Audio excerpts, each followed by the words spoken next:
Did Remy Ma just show that Papoose may not have been part of her creative process the way some people think because of a top 5 rappers discussion? This resurfaced clip has a lot of people talking right now. Thank you to everyone for showing up and checking out this latest conversation. Album every month? Boy, I'm not sure you left to take out the garbage. That serious? That ass. Wow. Crazy. You sure you're retiring after this, right? Because I can't take no more of this shit. This shit was nuts. It's really nuts. But no, we don't even discuss music. To answer your question, we do not discuss music. I explain it to people all the time. This started before we was even married.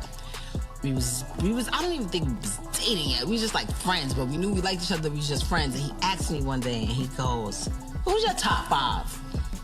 So I'm thinking it's a regular innocent rap question. I didn't know my life was hanging on the line. So I'm like, my top 5 changes, which I think makes perfect sense because when I was in high school and I liked Jada and DMX and Jay-Z, I didn't know Lil Wayne was gonna exist one day. Today the focus is on Remy Ma, and we're also touching on her husband Papoose. A shout out goes to the Talk Lounge for bringing attention to a resurfaced clip from Drink Champs that's stirring up some interesting questions.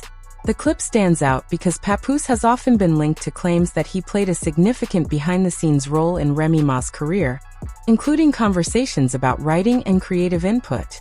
However, based on a story Remy told about a conversation the two of them had while they were dating, some viewers feel it shows a completely different side of things.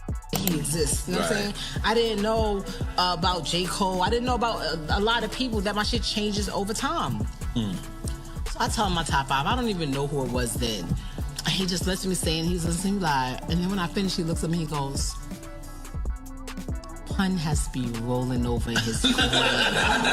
Yeah, I was like, what? First of all, you don't even know, but matter of fact, we're not talking about music no more. Like, I was highly offended. I wanted to fight. First of all, you already know Bronx people or Brooklyn people don't even really with each other like that. Yeah. So it was just like a weird thing. Like, it's a straight miracle. Yes, very much so. Like, I was just like, we just not gonna talk about it. Like, especially then I realized like he puts himself in his own top 5. Why am I even talking to him? Like, he's a different type of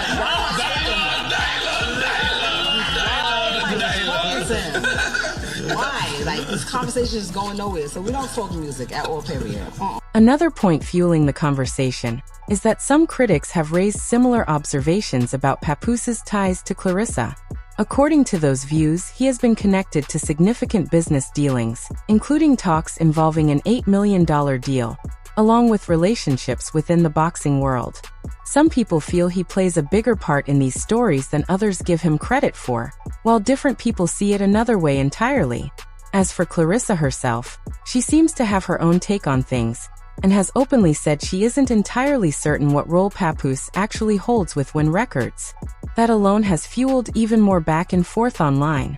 Now let's get into what Remy Ma actually said on Drink Champs, because this clip is definitely catching attention, and I have some thoughts to share on it. Today the spotlight is on Remy Ma, and we're also looking at her husband Papoose, because a clip from Drink Champs that resurfaced has people raising eyebrows and asking plenty of questions. First, credit goes to the Talk Lounge for putting this clip back in front of people. The reason it's drawing so much interest is that it offers a different angle on the long-standing claims that Papoose played a significant behind-the-scenes role in Remy Ma's rap career. For years there's been ongoing conversation about how involved he actually was in shaping her creative work. However, based on a story Remy told about something that happened while they were dating, a number of viewers now feel it suggests he may not have been as tied into her artistic process as people had assumed. At the same time, critics have pointed out similar patterns when it comes to conversations involving Clarissa. Some people believe Papoose tends to get linked to major opportunities, including discussions tied to an $8 million deal and various connections within the boxing industry. These claims have generated debate, with people landing on very different sides regarding how much he actually contributed. Meanwhile, Clarissa appears to view the situation through her own lens and has publicly stated that she isn't completely sure what Papoose's actual role with Win Records is.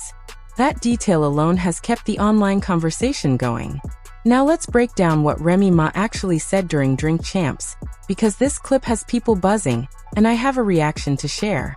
Right from the start, Remy Ma seems to reveal that she and Papoose weren't really aligned when it came to music.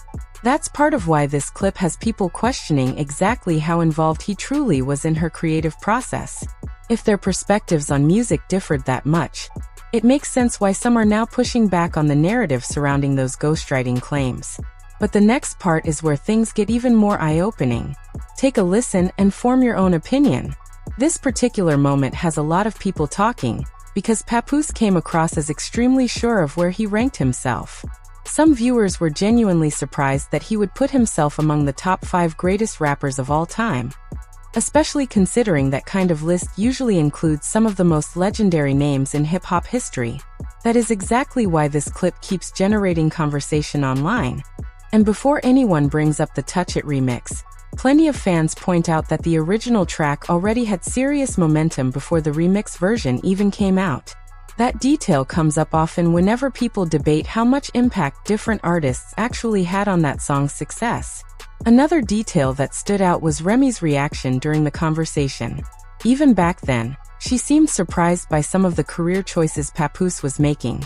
She joked about him staying focused on his music projects, and her comments gave viewers a window into the dynamic between them at that point in time. Looking back now, those same moments are being interpreted through an entirely different lens.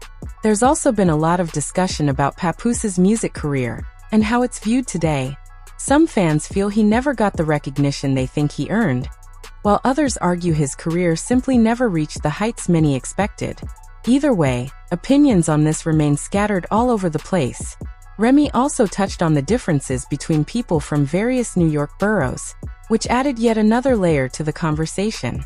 While everyone brings their own background and experiences into that kind of discussion, that part of the exchange definitely caught people's attention too. What really stands out, though, is how determined Papoose seemed to find a deeper meaning behind what Remy was saying. Whether he was joking around, being competitive, or genuinely taking the conversation more seriously than it needed to be, it created one of those moments that fans are still picking apart years later. Did anyone else notice this detail?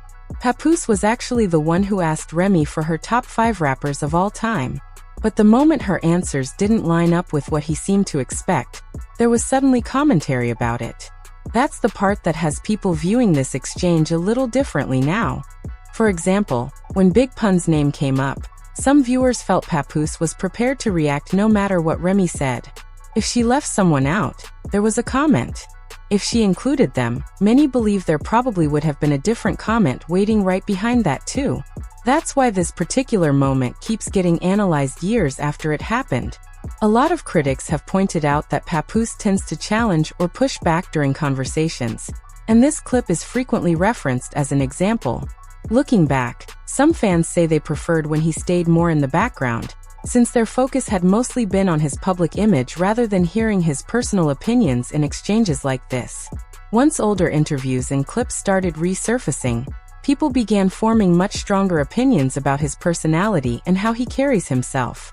That's also part of why some viewers remain doubtful about claims regarding his level of involvement in Remy Ma's creative process. They point to moments exactly like this one, and question whether the public image lined up with what was actually happening behind closed doors. Of course, that's all a matter of perspective, but it remains very much part of the ongoing conversation. And here's the part that really had people laughing. While the conversation was about the greatest rappers of all time, Papoose seemed confident enough to slot himself right into that elite group. The reaction from the people around him said a lot on its own. For a lot of viewers, it immediately brought to mind classic comedy sketches that poked fun at oversized egos in the music industry. It was one of those moments where people were left thinking, did that really just happen? I spit rhymes when I spit. That line still gets people laughing to this day. The Making the Band parody on Chappelle's show remains one of the most unforgettable comedy sketches ever made. And a big part of that comes from how over-the-top the personalities in that spoof were. Every scene topped the last in terms of how ridiculous it got, and that's exactly what made it land so well. That's also why this conversation continues to interest people. Papoose often presents himself as a major presence in the music world, but critics have raised questions about the actual impact of some of his projects. For instance, People still bring up The Stretch when he put out a huge volume of music in a short window of time, and ask a simple question: which of those songs actually connected with listeners in a major way?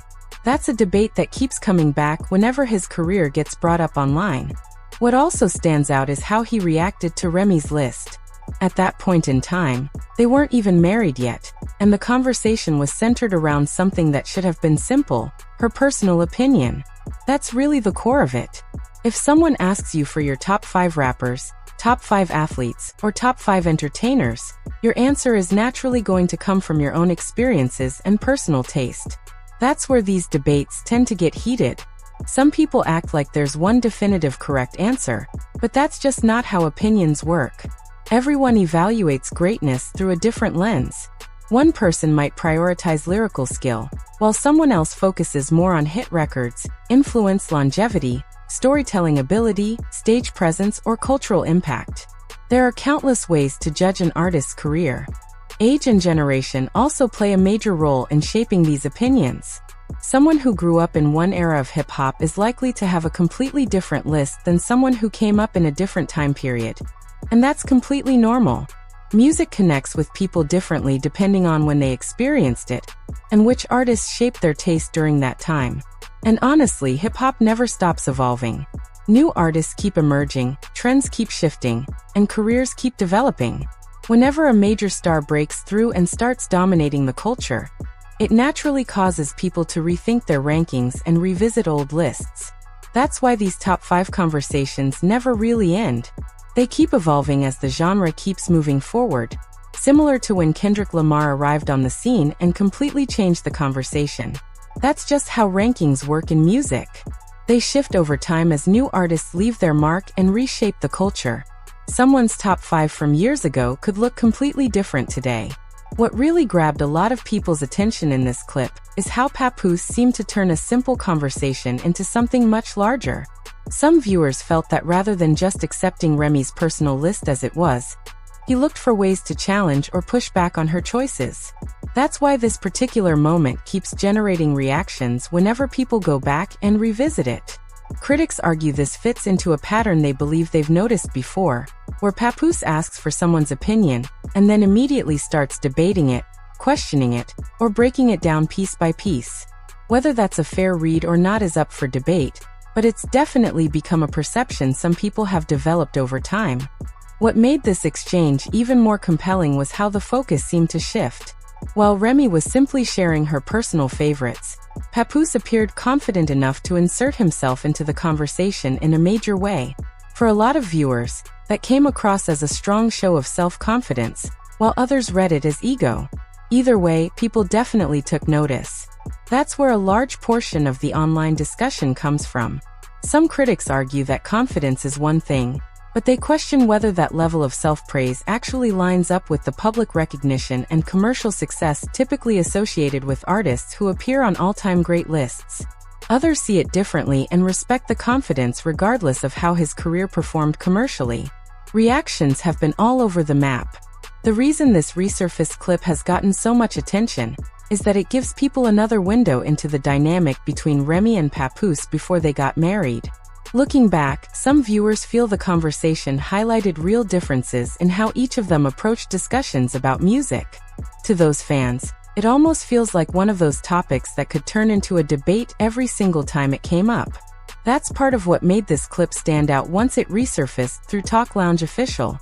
A simple conversation about favorite rappers ended up revealing a lot more about personalities, perspectives, and how these two interacted behind closed doors. No wonder people are still discussing it years later. Some viewers have walked away from moments like this with the impression that Papoose enjoys turning ordinary conversations into debates. From their point of view, what began as a casual question about favorite rappers somehow grew into a much bigger discussion than it needed to be. That's one reason this clip continues to resurface years later. After all, Remy was simply sharing her personal top 5, her opinion, her reasoning, and her own criteria behind those picks. Everyone evaluates artists differently. Some focus on lyrics, others on influence, hit records, longevity, or cultural impact. There's no single universal answer. That's why some fans found it odd that a personal ranking sparked such a strong reaction in the first place. What really stood out to a lot of viewers was what happened next. After pushing back on parts of Remy's list, Papoose appeared ready to place himself into the conversation as one of the greats. That immediately got people talking. Critics online have said it came across as extremely confident, while others felt it crossed over into self-promotion. Either way, it became one of the most memorable parts of the entire exchange. Another reason this clip keeps getting revisited is that people are now re-examining the dynamic between Remy and Papoose as a whole. Looking back, some fans believe Remy sounded worn out by certain recurring discussions and personality traits being put on display, while others think it was simply a disagreement that people are now picking apart years later. Either way, the exchange gave fans a lot to discuss and revisit. The confidence on full display throughout the conversation definitely caught people's attention, and that's a big reason this clip has continued circulating online. Years later, fans are still debating what it says about the people involved and about the relationship dynamic behind the scenes. Now I want to hear from you. What's your take on these clips? Do you think people are overanalyzing the conversation? Or do you believe it reveals something deeper? Drop your thoughts in the comments below. If you enjoyed this video, make sure to like it, subscribe, and share the channel so more people can join in on the conversation. And don't forget to hit that notification bell, so you're the first to know whenever new content drops.